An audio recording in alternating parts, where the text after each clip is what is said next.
Hey there, Heavy Tribe. I'm Ez, and today I have with me France's ambassador for rock and roll, Laura Cox. Hey there, Laura. How you doing today? Hey, I'm fine. Thanks a lot for having me. Now, for those who may not be familiar with you and what you do, can you give us a brief rundown on your background? Because you really got your leg up via YouTube, is that right?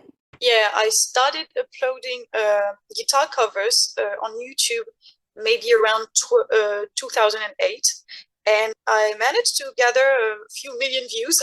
It was really not planned at all, and this helped me start my career with the live project, my band, and now my third album is going to be released next month, and we're touring. And so, yeah, I can enjoy all the aspects of this music life and different, the social media, YouTube, the videos. So I'm a guitar lover. So if people want a recap or a sum up, I would say I'm a guitar lover and enjoying all aspects of guitar. Amazing. So, was your goal always to make a career out of music? And did you think when you started uploading the covers onto YouTube that you'd be in this position you're in today? No, not at all. So since I was still believing I wouldn't play guitar as a job, even recently. So yeah, I think it's when what triggered this, when I realized maybe I could make a living from this, was when I met my manager, who is also my booker, and we signed with a label. And then we started touring, and this made a difference. I think that's only, yeah, around 2016 or, yeah, 2017 that I finally started believing that I could have this as my job. And since then, yeah, it's been a dream come true. And a wild ride, I can imagine. Yeah, it's so, I don't know. I love my life. We've been touring a lot. Um, I still want to keep on touring, and I'm really excited about the release of this album and the promotion and talking with you, and I don't know, sharing about music with people. I think it's the best. So, what attracted you to rock and blues music then? Was there any particular influence or moment that made you go, "Yes, that is my sound"? I don't think it landed in my head all of a sudden. I think it was something that just grew with the years. I know, so my parents are not musicians, but they are big music lovers. So I had a really good musical education. And then when I was just before high school, maybe around 14, I met some friends who were already playing electric guitar. And so we just motivated each other to start and to play, and this just started this way. But it took me a while before I started a band, because I was kind of introvert, and when I started playing guitar I was mostly playing alone in my bedroom, and this was enough for me.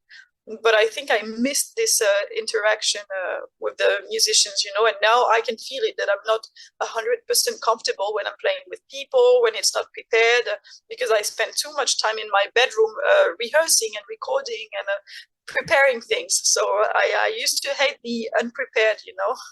Were you a guitar player first and then singer later, or did you just sing and play guitar straight away together? Because I know some musicians, they start with one and they pick up the other as to complement. I always did both, but I always liked guitar better.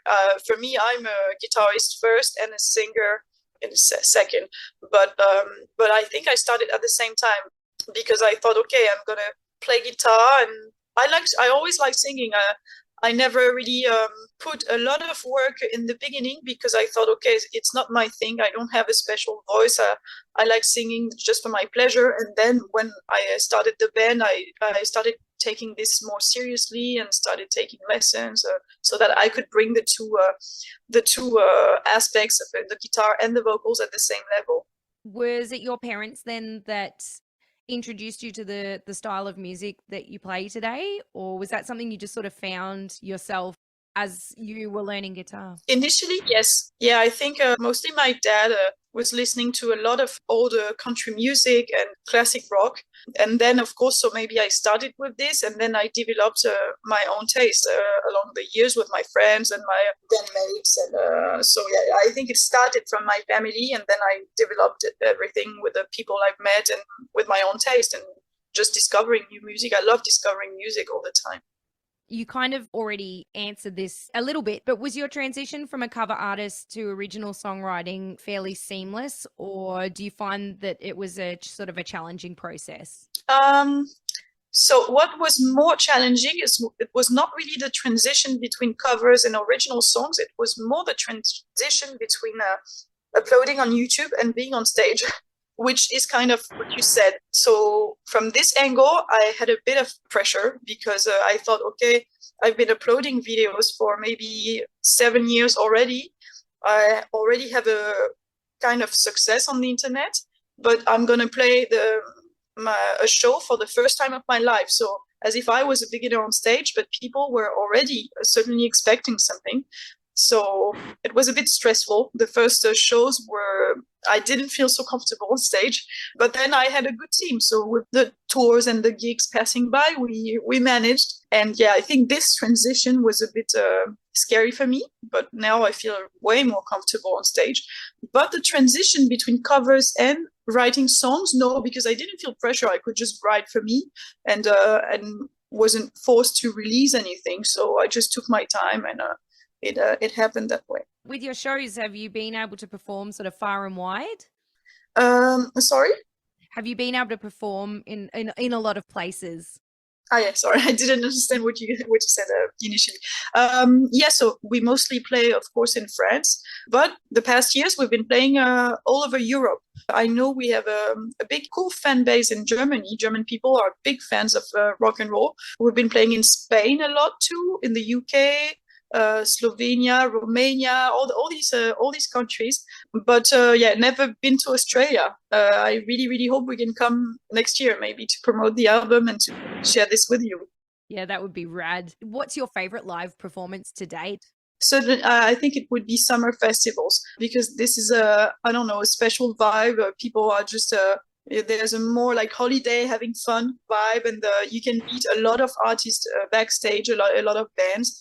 So I would say my favorite memories were either Hellfest, which is a really big hard rock festival in France, or the Download Festival that we played in 2018.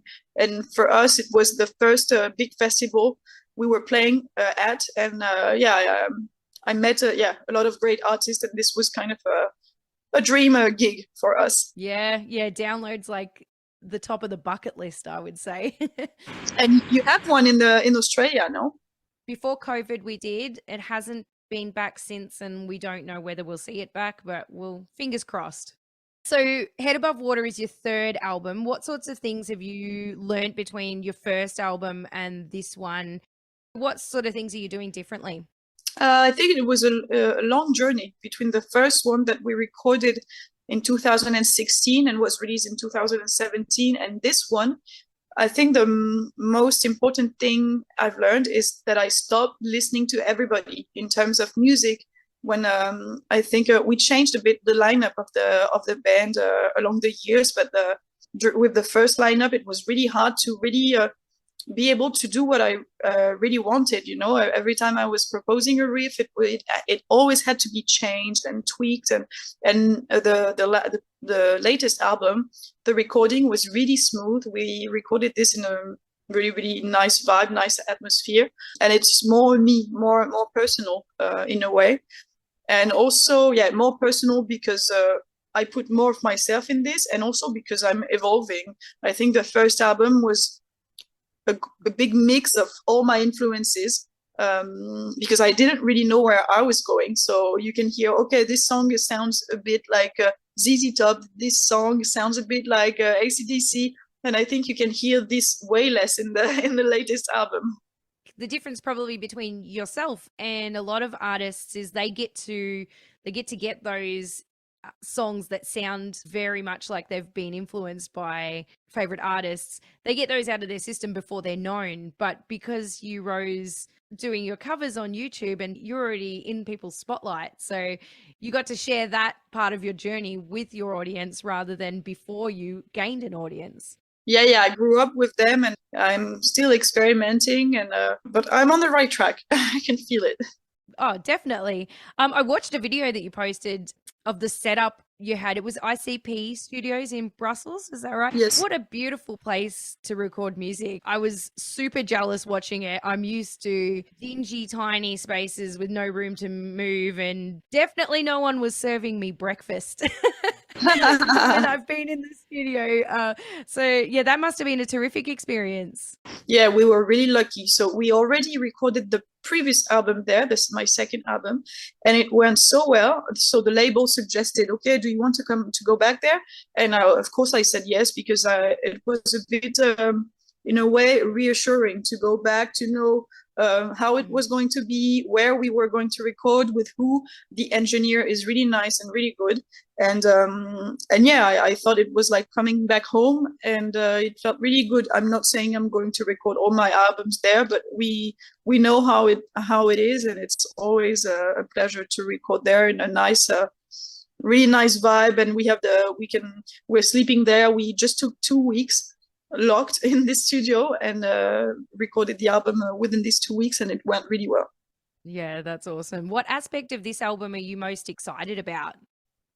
For this album, I think I'm really glad that I could experiment more, and I took more freedom using different instruments, including more, like, for example, I played a bit of banjo, I played a bit of lap steel, and I really like this bluegrass country music side that I wanted to include in my rock songs, and maybe surprise the audience with some instruments that they are not used to hearing in a classic rock music. So I think I'm really, I don't know, excited about this mix of instruments and mix of genres. Yeah, awesome. What influences your songwriting in terms of your lyrics? In the past, I used to be influenced more by movies, TV shows, sometimes books, or yeah, this kind of things, or even music in itself. But for this album, I think I was more inspired by the places I've been to and the people I've met during the pandemic. I don't know, I had time to reflect on my life, or what I wanted to do, where I wanted to go. And I think this is mostly the theme of this album, like reflection and growing up, and things like this. Now I'm going to hit you with 5 Fast and Furious ones right now, just for a bit of fun. So not music related, and you don't have to think about them. You just hit me with an answer. So Okay. are you a cat or a dog person? Oh, dog, definitely. Yeah. Pineapple on pizza, yes or no? Not my favorite, so no. The ability to fly or the ability to be invisible? Fly. Movies or books? Movies. And would you rather listen to one song for the rest of your life, or never be allowed to listen to the same song twice? Maybe never be allowed to listen to the same song twice, because at least you are enjoying as much as you can when you're listening. Yeah, you're ingesting all of the music. Yeah. Alrighty, before we wrap it up, Laura, what advice would you give to young musicians that might be looking toward YouTube or other forms of social media as a tool to get recognized in the music industry? I would say, so it's hard to give advice, because when I started, it was more than 10 years ago on YouTube. So the context was not the same at all. YouTube was still recent and everything. And I think what worked for me was that I didn't plan anything. I just did this because I was passionate about guitar, and I just wanted to get some feedback. So I think people could feel that it was natural, not really prepared, and just spontaneous. And they could feel that it wasn't a marketing strategy or anything. So maybe that's why it worked, because it's a combination of right timing, luck, I guess, and hard work. And it worked this way. So I would say now I think it would be harder, because there are a lot of people on these platforms, way more than when I started. But I would say just be yourself, and don't try to think about too much, like how to get more views, how to do this and this, because if you think too much about this, it's not going to work, or it's going to take the magic away, So I would say be yourself and be spontaneous, and do this because you love the music, not to attract people. Yep. That's perfect advice. Well, thank you for spending time chatting with me today. All the best for the release of the new album, which is Head Above Water. It will be out on January 20th, 2023, and hopefully we'll see you out in Australia at some point in the year. Yeah, I hope so. Crossing my fingers. I would love to. So we'll see. Thank you so much for your time. Thanks a lot. Goodbye. Have a nice day. Or yeah, what time is it? Night? Oh, it is 8:30 at night. Yeah. Okay. Here it's 10:30 in the morning here. So Oh, you've got the whole day ahead of you. have a nice evening. Goodbye.